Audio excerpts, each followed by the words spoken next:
ويسر لي أمري واحلل عقدة من لساني يفقهوا قولي. قال رسول الله صلى الله عليه وسلم: إن أصدق الحديث كتاب الله وأحسن الهدي هدي محمد صلى الله عليه وسلم وشر الأمور محدثاتها وكل محدثة بدعة وكل بدعة ضلالة وكل ضلالة في النار। সমৃদ্ধ বাংলাদেশ গড়ার লক্ষ্যে সদক্ষ দেশপ্রেমিক নাগরিক তৈরির অঙ্গীকারবদ্ধ নিরন্তর ছুটে চলা প্রিয় কাফেলা বাংলাদেশ ইসলামী ছাত্র শিবির ঐতিহ্যবাহী কবি কাজী নজরুল ইসলাম বিশ্ববিদ্যালয়ের আজকের এই প্রথম বর্ষের শিক্ষার্থীদের নিয়ে রিসিপশন প্রোগ্রাম এবং ক্যারিয়ার গাইডলাইন প্রোগ্রামে উপস্থিত সম্মানিত অতিথিবৃন্দ, বিশেষ অতিথি হিসেবে উপস্থিত রয়েছেন অ্যাডভোকেট আল মামুন রাসেল ভাই সহ কেন্দ্রীয় দায়িত্বশীল বৃন্দ, একান্ত প্রিয় শিক্ষার্থী বন্ধুরা, আসসালামু আলাইকুম ওয়া রাহমাতুল্লাহি ওয়া বারাকাতুহু। আমি যখন গেট থেকে ঢুকছিলাম তখন রোদের ক্ষিপ্রতার কারণে মনে হচ্ছিল যে এখানে বসে থাকতে আপনাদের খুব কষ্ট হচ্ছে, কিন্তু এমন এক জায়গায় প্রোগ্রামটা করা হচ্ছে এখানে তো অটোমেটিক্যালি এসি চলছে দেখছি, এবং আরো কিছু সময় বসে থাকা যাবে আশা করি ইনশাআল্লাহ। আল্লাহ শুকরিয়া, আপনাদের সাথে উন্মুক্ত পরিবেশে সহস্রাধিক শহীদের রক্তের বিনিময়ে আমরা উন্মুক্তভাবে যে দ্বিতীয় স্বাধীনতা পেয়েছি, স্বাধীনতার স্বাদ গ্রহণ করছি, মন খুলে কথা বলছি। বাংলাদেশের প্রত্যন্ত এলাকাগুলোতে আমরা বিশ্ববিদ্যালয়, কলেজ, মাদ্রাসা, পলিটেকনিক ইনস্টিটিউট, মেডিকেল কলেজ থেকে শুরু করে সকল শিক্ষা প্রতিষ্ঠানগুলোতে আমরা reception programme, career guideline programme, higher study নিয়ে কার্যক্রম পরিচালনা করা, education fest, entrepreneurship campaign, skill development course এবং স্টুডেন্টদেরকে মোরাল অ্যান্ড ইথিক্যাল ডেভেলপমেন্ট কার্যক্রমগুলো দীর্ঘ 15 বছর পরে আমরা আবার শুরু করতে পেরে আল্লাহ রাব্বুল আলামিনের প্রতি কৃতজ্ঞতা জ্ঞাপন করছি, আলহামদুলিল্লাহ।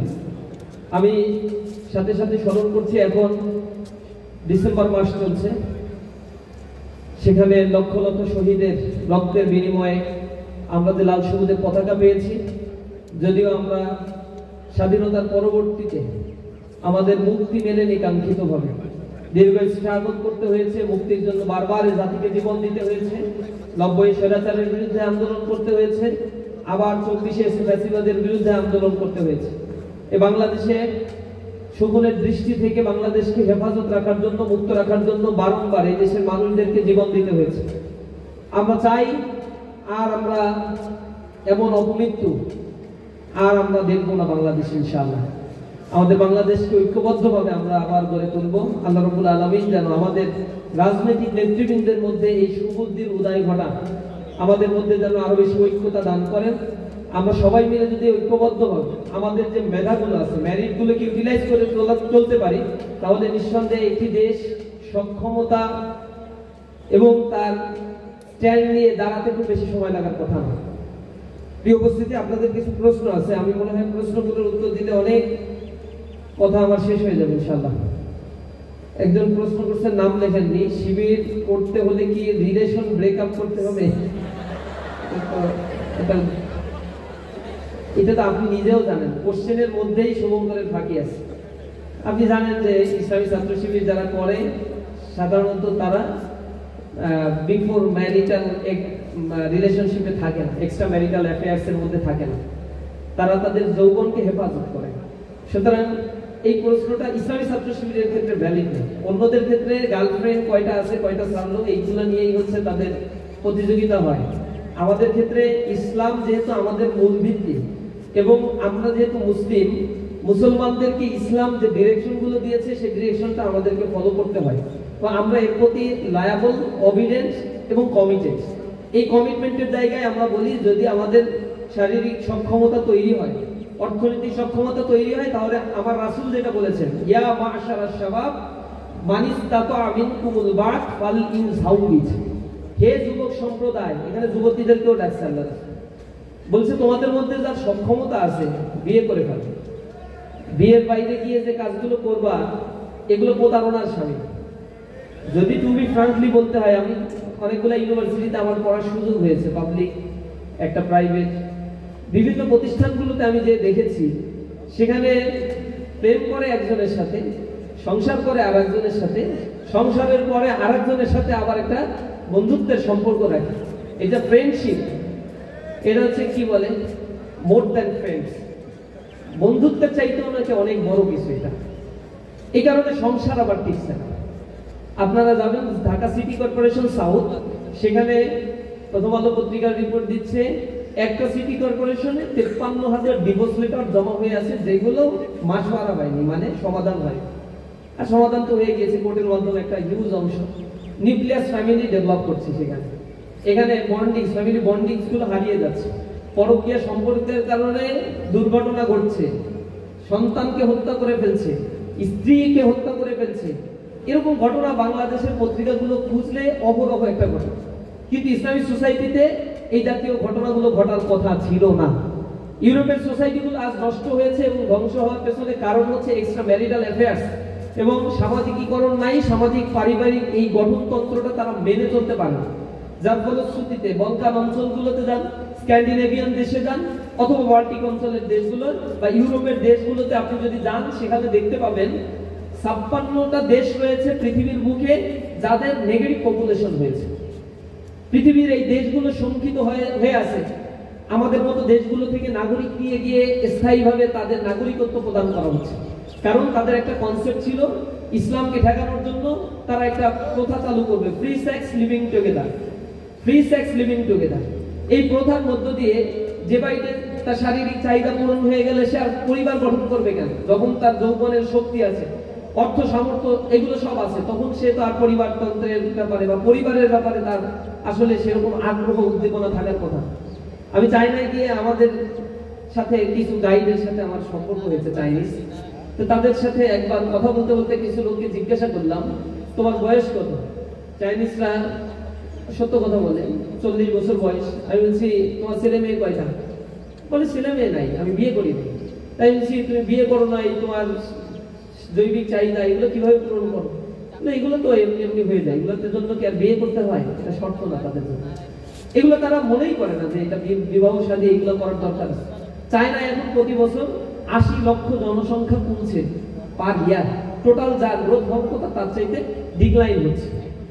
এই যে ডিক্লাইন গুলো হচ্ছে বা পৃথিবীর যে 56-57টা দেশে এইডস এর প্রাদুর্ভাব দেখা দিচ্ছে এবং পরিবার ভেঙে চলে খান খান হয়ে যাচ্ছে। বাংলাদেশ যখন ওয়েস্টার্ন এই কালচারাল সিস্টেম গুলো আমাদের এখানে ঢেউ তুলছে, এই ওয়েস্টার্ন কালচারাল সিস্টেম আমাদের সামাজিকীকরণটা নষ্ট করে দিচ্ছে। পরিবারগুলো ভেঙে খান খান হয়ে যাচ্ছে। বিয়ের পরে সন্দেহ বাসা বাঁধছে। বিয়ের আগে যে প্রেম করে, বিয়ের পরে তাদের ভিতরে সন্দেহ হয়, তুমি তো বিয়ের আগেও আরো রিলেশনে ছিলা, বিয়ের পরেও যে তুমি রিলেশনে নাই, এটা কেমনে বিশ্বাস করি? বিশ্বাস করানোই যায়। আবার আমি ভার্সিটিতে দেখেছি আমাদের বন্ধু বান্ধবীদের মধ্যে অধিকাংশই যারা রিলেশন করতো তারা তাদেরকে বিয়ে করতে পারে না। তো যেহেতু বিয়ে করতে পারে না, এই ফিজিক্যাল রিলেশন যখন হয়ে যায়, তখন সে তো বিয়ের পরে যার সাথে বিয়ে করে তাকে তো প্রতারণা করে। আবার বিবাহ বহির্ভূত যে সম্পর্কটা, এই সম্পর্কের মাধ্যমে যদি কোনো সন্তান হয়, সে তো পিতৃ পরিচয়হীন একটা সন্তান জন্ম লাভ করে এবং এটা তো হারাম, ইসলামে হারাম ঘোষণা করা হয়েছে। আপনার চাহিদা থাকলে আপনি বিয়ে করবেন এবং যার সাথে আপনার পছন্দ হয় সাথে সাথে বিয়ের অফার দেন। যদি বিয়ে করতে না চায় আর চিন্তা করে যে না, আরে চলো কয়দিনে, সে তো তার জাজমেন্টাল দিক থেকে সে যখন দেখতে বাকশাল কায়েম হয়েছে, মানুষের অধিকার হরণ করা হয়েছে, স্বাধীনতা যুদ্ধে ঘোষণাপত্রে লেখা ছিল সাম্য, মানবিক মর্যাদা আর সামাজিক সুবিচার, সেটাকে পাল্টে দিয়ে কোনো ম্যান্ডেট ছাড়াই 70 সালে নির্বাচন হয়েছিল পাকিস্তানের অধীনে, সেই ম্যান্ডেটকে নিয়ে আওয়ামী লীগ 71-এর মুক্তিযুদ্ধ পরবর্তী সংবিধান এবং গণপরিষদ তারা গঠন করেছিল। জনগণের স্বাধীনতার পরে নিজেরা এই দেশে কোনো গণভোটও দেয়নি, কোনো জনগণের ম্যান্ডেট দিয়ে কোনো সংবিধানও কোথাও পাশ করেনি তারা। তাহলে সেখানে যে সাম্য, মানবিক মর্যাদা, সামাজিক সুবিচার ঘোষণাপত্রের মধ্যে ছিল, যেটা আবার এই জুলাইয়ের পরে এসে সংবিধান সংশোধনের প্রস্তাবনা এটা কিন্তু রাখা হয়েছে। এই সাম্য, মানবিক মর্যাদা আর সামাজিক সুবিচারকে ভুলণ্ঠিত করা হয়েছিল, সেটা সংবিধানের মানে স্থান দেওয়া হয় নাই। এখন কোনো কোনো মুক্তিযুদ্ধে যদি এইটা নিয়ে আফসোস থাকে যে না, আমি যেটা করছি মুক্তিযুদ্ধে অংশগ্রহণ করাটা তখন আমার ভুল ছিল, একজন মুসলমান এই দাবিটা করলে সেটা কি তার জন্য খুব বেশি অন্যায় কোনো কাজ? লেখক জাস্ট এই জিনিসটা তুলে আনার জন্য চেষ্টা করছে। এটা এরপরেও আমরা অ্যাপোলজি দিয়েছি যে না, এই জাতীয় লেখা, বিতর্কিত লেখা মুক্তিযুদ্ধ নিয়ে থাকা উচিত না। এই হচ্ছে মূল ফ্যাক্টর ঘটনা। এরপরের বাদবাকি জাজমেন্টটা আপনাদের হাতে।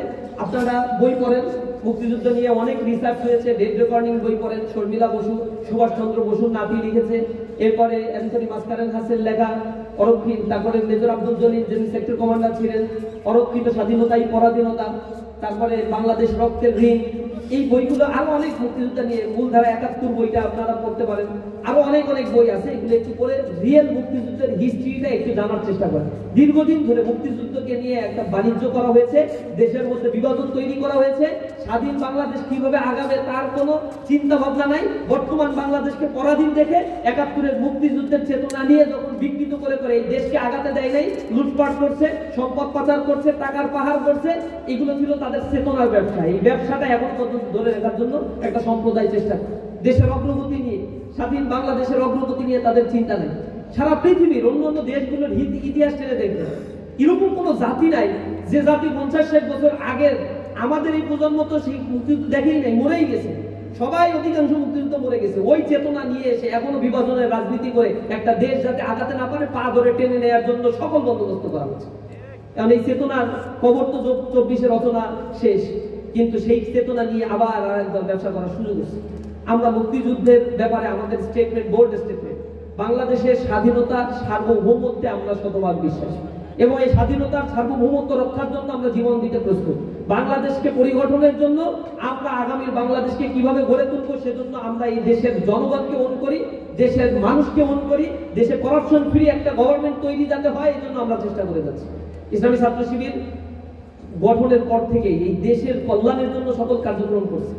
ইসলামী ছাত্র শিবির কারো চুক্তি করে নাই, কাউকে এটা বিক্রি করে দেয় নাই, কারো কাছে দিয়ে পলায় নাই, আমাদের নেতা কর্মীকে গুম করছে। গুম কমিশনের রিপোর্ট দেখছেন, সেখানে ৩১% গুমের ঘটনা ইসলামী ছাত্র শিবিরের সাথে ঘটেছে।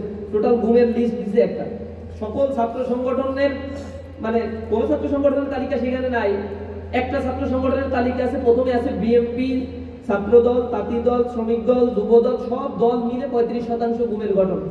দ্বিতীয় লাইনে আছে হচ্ছে বাংলাদেশ ইসলামী ছাত্র শিবির একক ছাত্র সংগঠন হিসেবে ৩১% গুমের ঘটনা। এরপরে আছে জামাত ইসলামী ২৫% গুমের ঘটনা তাদের সাথে ঘটছে। তো ৩১% গুম একটা ছাত্র সংগঠনের উপরে চালিয়েছে। এরপরে হত্যাকাণ্ড তো ঘটিয়েছে, এরপরে আমাদের দেশান্তরিত করা হয়েছে, আমাদের সাবেক কেন্দ্রীয় সভাপতিদেরকে হত্যা করা হয়েছে, ফাঁসি দেওয়া হয়েছে। আমরা দেশ ছেড়ে পালাই।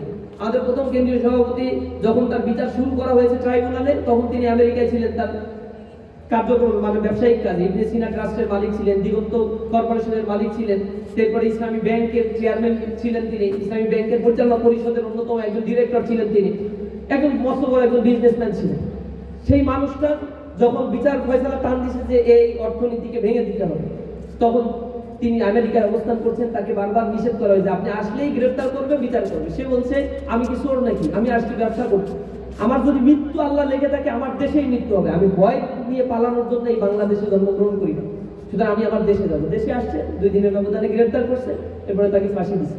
দেশের প্রতি মমত্ববোধ ইসলামী ছাত্র শিবিরের সাবেক কেন্দ্রীয় দায়িত্বশীলরা প্রমাণ করেছে জীবন দিয়ে। কামারুজ্জামান ভাই, কাদের মোল্লা, এনারা ইচ্ছা করলেই চলে যেতে পারতো। যেমনি শেখ হাসিনা পালাই চলে গেছে, ফাঁসির রায় হয়েছে, পালাই চলে গেছে, তো দেশে ভালোবাসতো, এই জায়গায় থাকতো, জীবন দিত, তার জনশক্তিকে তারা চাঙ্গা করতো। এই সৎ সাহস তাদের ভিতরে ছিল। আমরা বলছি আমরা অন্যায় করি না, এগুলো জুডিশিয়াল কিলিং করা হয়েছে আমাদের সাথে, আমাদেরকে হত্যা করা হয়েছে ঠুনকো অভিযোগে। বলা হয় তুই শিবির করিস, এটাই তোর অপরাধ।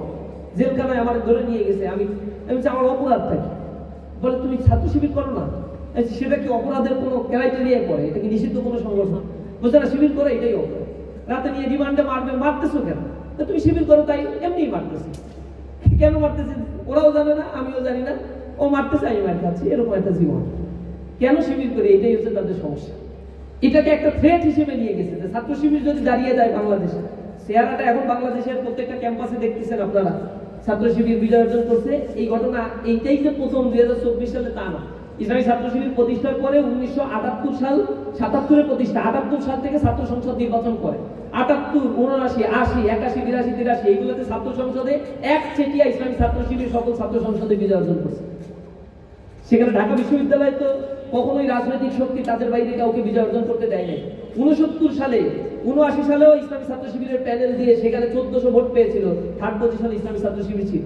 চিটাগাং ইউনিভার্সিটিতে সেই 81 সালে প্যানেল সহ ইসলামী ছাত্র শিবির বিজয় অর্জন করছিল। এরপরে ভিক্টোরিয়া কলেজ, এমসি কলেজ, পিসি কলেজ, তারপরে আমাদের বিএল কলেজ, কমার্স কলেজ, সরকারি আরো যে চিটাগাং কলেজ, সব কলেজগুলোতে প্যানেল সহ ইসলামী ছাত্র শিবির বিজয় অর্জন করছিল। সেটা 81, 82, 83 সালের ঘটনা বলতে।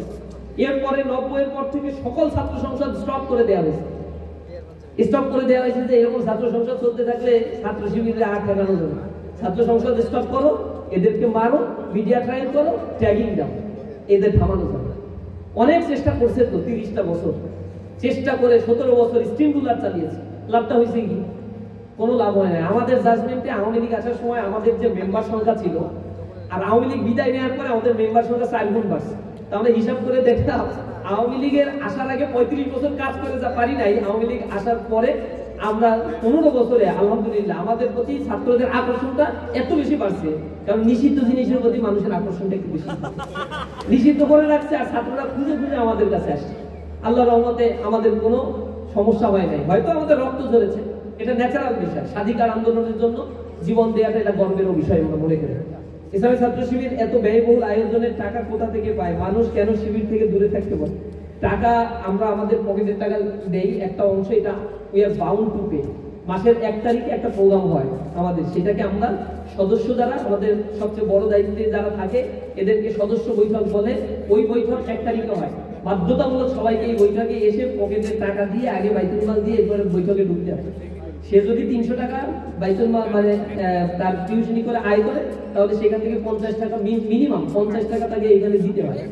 এরপরে আমাদের নিচের স্তরে আছে, সেকেন্ড ক্যাটাগরিতে আছে অ্যাসোসিয়েট বলি আমরা, সাথী লেভেলটা বলি। ওরাও এই 2 তারিখের বৈঠক হয়, 2 তারিখে বৈঠকে আসলে আগে পকেট থেকে টাকাটা দিয়ে নেয়, উইলিংলি দেয়। এটা এরকম না যে মানে না দিলে বৈঠকে ঢুকতেই পারবা না, কারণ ইনকাম না থাকলে দেবে কোথা থেকে? যাদের ইনকাম আছে, আর সবাই ছাত্র শিবির যারা করে টিউশন করে ভালো ইনকাম করে। তৃতীয় ক্যাটাগরি হচ্ছে কর্মী, এখানে লক্ষ লক্ষ কর্মী আছে, তাদেরও বৈঠক হয় 3-4 তারিখের দিকে। ওই বৈঠকে আসলে তারাও আবার টাকা পায়। এই টাকাগুলো আবার সুষ্ঠু ব্যবস্থাপনা হয়, যে টাকা দিল, আমার জমা দিল, আমি নিয়ে যে 5-4 হোটেলে মজা মাস্তি করে খাইলাম, একটা গাড়ি চালাইলাম আর হুন্ডার পেছনে ঘুরে বেড়াইলাম, এটা আমাদের সিস্টেম না। ওই টাকা যে দেবে ওইটা আবার সভাপতি ধরতে পারে না, ওইটা ধরার জন্য আবার বাইতুল মাল সম্পাদক আছে। কিন্তু বাইতুল মাল সম্পাদক যিনি থাকেন তার আবার খরচ করার এখতিয়ার নাই, অনুমতি ছাড়া। মানে যা নিচে ওইভাবে রেখে দিতে হবে, খরচ করবে হচ্ছে আমি সভাপতি, আমার অনুমতি নিয়ে। আবার আমার কাছে টাকা থাকবে না, কিন্তু আমার এখতিয়ার আছে খরচ করা। এমন একটা জটিল সিস্টেম এখানে চলে। নিজ হাতে কোনো ভাউচারও করতে পারি না। কিভাবে প্রিপারেশন নিলে তুমি ভালো করতে পারবা, এই জিনিসগুলো আমরা অ্যাকোমোডেট করার জন্য চেষ্টা করি। যেমন আজকের এই প্রোগ্রামে সম্ভবত এখানে টিচাররা এসে ক্যারিয়ার কাউন্সিলিং প্রোগ্রাম করে গিয়েছে। এই যে আপনাদের এখন বর্তমান যে কম্পিটিটিভ একটা এজ চলছে, এবং এটা শিফটমেন্ট হয়ে লেবার ইকোনমি থেকে ক্যাপিটাল ইকোনমিতে শিফট হচ্ছে। এই ক্যাপিটাল ইকোনমিতে শিফটিং এর পরে এখানে এমন মারাত্মক পরিস্থিতি সৃষ্টি হচ্ছে, আনএমপ্লয়েডের সংখ্যা অনেক বেড়ে যাচ্ছে। এবং শিক্ষিত বেকারের পরিমাণ বাংলাদেশে 70%, টোটাল বেকারের 70% হচ্ছে দে আর এডুকেটেড। তারা অনার্স মাস্টার্স পাস করার পরে সার্টিফিকেট নিয়ে বেরোচ্ছে, চাকরি পাচ্ছে। এবং আপনারা দেখেন একটা স্ট্রাগল করে এই পর্যন্ত আসছে। আপনারা যখন ক্লাস 1-এ ভর্তি হয়েছিলেন 26 লক্ষ স্টুডেন্ট ভর্তি হয়েছিল। আপনারা যখন 9-এ এসে এসএসসির জন্য রেজিস্ট্রেশন করেছেন তখন 19 লক্ষ স্টুডেন্ট রেজিস্ট্রেশন করেছে, 7 লক্ষ স্টুডেন্ট সেখানেই ধরে পড়ে গেছে। এরপরে যখন রেজিস্ট্রেশন করে 2 বছর পরে পরীক্ষা দিতে বসলেন 13 লক্ষ স্টুডেন্ট পাস করলো, আপনাদের সাথে সেখানে 8 লক্ষ স্টুডেন্ট বা 7 লক্ষ স্টুডেন্ট ধরে পড়ে গেল। এরপরে আবার এইচএসসি তে গিয়ে যখন আবার পরীক্ষা দিল, তারা 2 বছর পরে গিয়ে এইচএসসি রেজাল্ট দিল, 7 লক্ষ পাস করলো, সেখান থেকে আবার 6 লক্ষ ধরে পড়ে গেল। তাহলে জার্নিটা ক্লাস 1 থেকে শুরু করছেন 27 লক্ষ, এই বছর যারা ইন্টারমিডিয়েট পরীক্ষা দিল তাদের পর্যন্ত এই জার্নিটা এসে 7 লক্ষ 20 লক্ষ স্টুডেন্ট ধরে পড়ে গেল। তাহলে আপনি স্ট্রাগল করে অনার্স পর্যন্ত আসলেন, আসার পরে এখন আপনি ঢাকা ইউনিভার্সিটিতে ট্রাই করছেন, হয় নাই, অন্য আরো কিছু ইউনিভার্সিটিতে ট্রাই করছেন, হয় নাই, আপনার যেখানে হয়েছে মেরিটে সেখানে আপনি এসে ভর্তি হয়েছেন। এখন এখান থেকে তো একটা রঙিন স্বপ্ন আপনি দেখছেন, অনেক ভালো কিছু করবেন, কিন্তু আপনার এই ইউনিভার্সিটিতে যারা পড়েছে ওই 7 লক্ষের মধ্যে 62,000 পড়তে পেরেছে। সেটা ইঞ্জিনিয়ারিং বিশ্ববিদ্যালয়, এমনি সাধারণ বিশ্ববিদ্যালয়গুলো, আর পাশাপাশি যে মেডিকেল কলেজগুলো আছে 62,000 সিট আছে, আর প্রাইভেট বিশ্ববিদ্যালয় যাদের অ্যাফোর্ড করার সুযোগ আছে সেখানে 1 লক্ষের মতো সিট আছে। এই সব মিলে ঝিলে যারা পাস করে পরীক্ষা দিয়ে এই পর্যন্ত স্ট্রাগল করে আসলো, জব সেক্টর তাদের জন্য করবে। আপনি বের হয়ে যাবেন, আপনার 1 বছরে একটা করে আপনি বিসিএস পরীক্ষা পাবেন, সেখানে 2,000 সার্কুলার দেয় মাত্র। আপনি দেখেন 60,000 62,000 পাস করে আপনার সাথে বের হবে, 2,000 সার্কুলার পাবেন। এরপরে যে স্ট্রাগল, এখানে তো আবার ন্যাশনাল স্টুডেন্টরাও কম্পিটিশন করে, অনেকেই এখানে কম্পিটিশন করতে আসছে। এই 4 লক্ষ স্টুডেন্ট অ্যাপ্লিকেশন করে। পরীক্ষা এত কঠিন না, কাটমার কিভাবে রাখে যে বাছাই করা না, ছাঁটাই করাটাই হচ্ছে পরীক্ষার উদ্দেশ্য থাকে।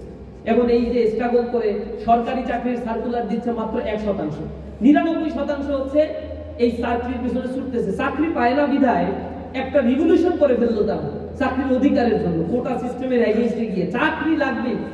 কারণ হাহাকার, মনের ভিতরে একটা ট্রমা, পরিবারগুলো তারা তাদের ছেলেদের দিকে মেয়েদের দিকে তাকিয়ে থাকে অনার্স মাস্টার্স পাস করার পরে একটা ভালো চাকরি করবে, কিন্তু তাদের চাকরি হচ্ছে না।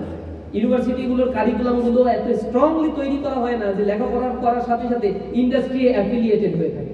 পৃথিবীর ইউরোপ, আমেরিকা বা অন্যান্য দেশগুলোতে যাবেন, উন্নত দেশগুলোতে সিস্টেম হচ্ছে কোনো ইউনিভার্সিটিতে কোনো সাবজেক্ট খোলার আগে সেই ইউনিভার্সিটিকে আগে বলতে হয় যে এই সাবজেক্ট খোলার পরে কোন ইন্ডাস্ট্রিতে বা কোন প্রতিষ্ঠানে তার আসলে জব হবে, এবং সেই প্রতিষ্ঠানের তার সাথে তার এমইউ স্বাক্ষর আছে কিনা। এমইউ স্বাক্ষর যদি না থাকে তাকে পারমিশন দেওয়া হচ্ছে। এখন একটা ইন্ডাস্ট্রিতে ইঞ্জিনিয়ার দরকার, ঠিক আছে, এই ইঞ্জিনিয়ারিং সাবজেক্টটা খুলতে পারবা তোমরা। খুলতে পারার পরে ওই ইন্ডাস্ট্রির কাজ হচ্ছে গভর্নমেন্টের পক্ষ থেকে বলা হয় যে তুমি এই সাবজেক্টে ইনভেস্ট করবা, কারণ এইখান থেকে বের হয়ে যারা বের হবে তারাই তোমার প্রতিষ্ঠানে চাকরি করবে। ওই ইন্ডাস্ট্রিগুলো কি করে, প্রচুর টাকা এখানে ঢালে, কারণ এই 4 বছর এদেরকে যেভাবে তৈরি করতে পারবে দিন শেষে তার এমপ্লয়িরা তত বেশি কোয়ালিফাইড। আর স্টুডেন্টরাও ইচ্ছে মতো পড়াশোনা করে, তাদের তো চাকরি নিয়ে টেনশন নাই, বের হলে এই চাকরি দে না, একটু কষ্ট দে, বের হয়ে গেলে 50-60 লাখ টাকা চাকরি দিয়ে দিচ্ছিস, কোনো সমস্যা নাই। তাদের এগুলো নিয়ে মাথায় কোনো হেডেক নাই, কোনো চিন্তা নাই। এইভাবে করে সারা পৃথিবীর উন্নত রাষ্ট্রগুলো চলছে। আমাদের সাথে স্বাধীনতা অর্জনকারী দেশগুলোর কথা বলছি আমি, আসমান থেকে আসা কোনো দেশের কথা বলি না। Singapore, Hong Kong, Taiwan, China, Malaysia, অথবা ওই Japan, German, Sweden, Norway, Denmark, Scandinavia, Baltic অঞ্চলের দেশ, ইতালি, গ্রিস, তিউনিসিয়া, এইসব দেশের কথাগুলোই আমি বলছি, ল্যাটিন আমেরিকার দেশের কথাগুলো বলছি আমি। এই দেশগুলো তো স্বাধীনতা অর্জন করছে বাংলাদেশের সমসাময়িক সময়ে। দ্বিতীয় বিশ্বযুদ্ধের পরে জাপান, জার্মানের তো মারাত্মক লেভেলের অর্থনৈতিক ধস নেমেছিল 1945 সালে। জাপানে হিরোশিমা নাগাসাকিতে বোম ফেলা হয়েছিল, এরপরে তার অর্থনীতি এইভাবে রিভাইভ করবে এটা তো অকল্পনীয়। জার্মানি প্রথম বিশ্বযুদ্ধে হারলো, দ্বিতীয় বিশ্বযুদ্ধেও হারলো। 2 বিশ্বযুদ্ধে হারার পরে তার অর্থনীতি ভঙ্গুর একটা অর্থনীতি। দ্বিতীয় বিশ্বযুদ্ধ চালাতে গিয়ে টোটাল ইউরোপ রুগ্ন মানুষে পরিণত হয়েছিল। সেই ইউরোপ আবার পৃথিবীতে নেতৃত্ব দিয়েছে because utilisation of human resources. আমি 1971 সালে স্বাধীনতা অর্জন করলাম, কিন্তু আমি 50 বছর পরে এসে এখনো বলি আমার দেশের 60% জনগোষ্ঠী দারিদ্র সীমার নিচে বসবাস করছে। হিসাব কিতাব করে সরকার বলে যে এটা হচ্ছে 6 কোটি 20 লক্ষ মানুষ, তারা তাদের দৈনিক চাহিদা পূরণের জন্য ক্যাপাবল না, এফোর্ড করতে পারছে না। তারা এই দেশে এরকম অবস্থা হওয়ার কারণটা কি? 50 বছর পরে টেকনিক্যাল এডুকেশন আমাদেরকে কেন দেওয়া হয়? আমাদের কেন কটেজ ইন্ডাস্ট্রি গড়ে তুলতে দেওয়া হয় না? কি কারণে হাইটেক ইন্ডাস্ট্রি করে করে কিছু মানুষের কাছে সম্পদের পাহাড় কুক্ষিগত করে রাখা হয়েছে? কেন সালমানের রহমানকে, দরবেশ বাবাকে এত বড় বড় ইন্ডাস্ট্রির পারমিশন দেওয়া হচ্ছে? কি কারণে এক ইসলামী ব্যাংক থেকে ৭৬,০০০ কোটি টাকা শুধু লোপাট করে নিয়ে এসালাম গ্রুপ চলে গেল? কি কারণে বাংলাদেশে এখন পর্যন্ত ৬,৪৪,০০০ কোটি টাকা ঋণ খেলাপি রয়েছে? একটা দেশে এক বছরে যা বাজেট পায় সেই পরিমাণ বাংলাদেশে ঋণ খেলাপি রয়েছে। ইউ কান্ট ইমাজিন কি পরিমাণে টাকা লোপাট করা হয়েছে। ব্যাংকগুলো চলে আমাদের কারেন্ট ফ্লোতে। আপনি টাকা জমা দিয়ে আসেন আর ঋণ নিতে যান, ঋণ দিবে না, ঋণ দেয় তেল মাথায় তেল দেয়া। বড় বড় ইন্ডাস্ট্রি আর ওই বড় গ্রুপ আছে যেগুলো, সেই গ্রুপগুলোকে লোন দিবে। কেন? আমি পাস করে বের করার পরে আমাকে ট্রেনিং দিয়ে ছোট্ট একটা ইন্ডাস্ট্রি করে তোলা যায় না? একটা ইন্ডাস্ট্রি যদি কেউ করতে চায় 19টা কাগজ তার তৈরি করতে হবে। এই দপ্তরে ঘুষ দাও, ওই দপ্তরে যাও, অমুকের পেছনে ছোট। আমাদের যারা দাস সার্ভেন্ট হওয়ার কথা, বিসিএস এ চাকরি করে তারা হচ্ছে সিভিল সার্ভেন্ট, জনগণের সেবক হওয়ার কথা। এই দাসগুলো, সেবকগুলো আমাদের উপরে, মাথার উপরে উঠে বসে, আমাদেরকে তুচ্ছ জ্ঞান করে। আমরা গেলে ঘুষ চাই, স্পিড মানি চাই, যেগুলো না দিলে তোমার ফাইল সরবে। মন্ত্রণালয়গুলো ঘুষের আখড়াখানায় পরিণত হয়েছে। এই দুষ্ট চক্রটা যতক্ষণ পর্যন্ত ভেঙে দেওয়া সম্ভব না হবে ততক্ষণ পর্যন্ত এই দেশের উন্নয়ন হবে। দেশটা এখন ডেমোগ্রাফিক ডিভিডেন্ড সুবিধা নিয়ে চলছে। ডেমোগ্রাফিক ডিভিডেন্ড সুবিধা হচ্ছে একটা নির্ধারিত সময় একটা রাষ্ট্রের কর্মক্ষম জনগোষ্ঠীর পরিমাণ যখন সর্বোচ্চ থাকে তখন সেটাকে ডেমোগ্রাফিক ডিভিডেন্ড বলা হয়। তো বাংলাদেশে এই মুহূর্তে 65% যুবক রয়েছে যারা কর্মক্ষম। এটা 2030 সালে গিয়ে দাঁড়াবে 70%।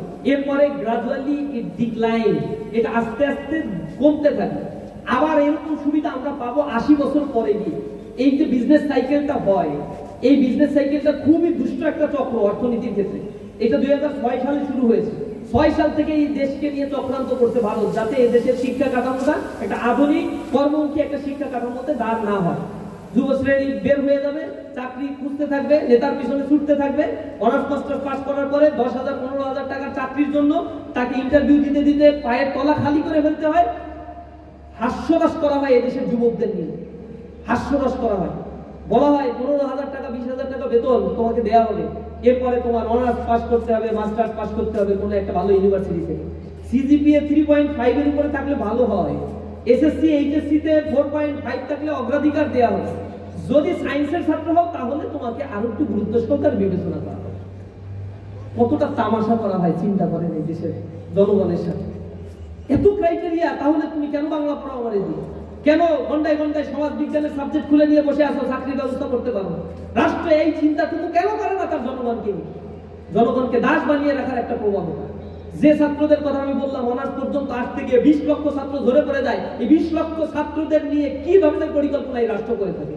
অথচ এই 20 লক্ষ ছাত্র যখন রিক্সা চালায়, কুলি মজুর হয়, ক্ষেত খামারে কাজ করে, ছোট ছোট দোকান গড়ে তোলে, অনেক চাঁদা দিয়ে টিকে থাকতে হয়, তাকে সার্ভাইভ করতে হয়। আবার এর কাছ থেকে 15% ভ্যাট নিয়ে রাষ্ট্র তার বিশাল বড় বাজেট করে, আর ওই বাজেট গুলো মন্ত্রী মিনিস্টার যারা হয় তারা লোপাট করে নিয়ে যায়, বড় বড় ব্যবসায়ী হয় যারা ভ্যাট লুট করে নিয়ে চলে যায়। এই হচ্ছে আমাদের পড়ার মানে একটা অর্থনীতি আর কি। এগুলো কি বলবে, এটা দুষ্ট চক্রের একটা অর্থনীতি। এই জন্য ক্যাপিটাল ইকোনমি ভালো না, এই জন্য সোশ্যাল ইকোনমিক সিস্টেম গুলো আমাদেরকে ধ্বংস করে দিচ্ছে।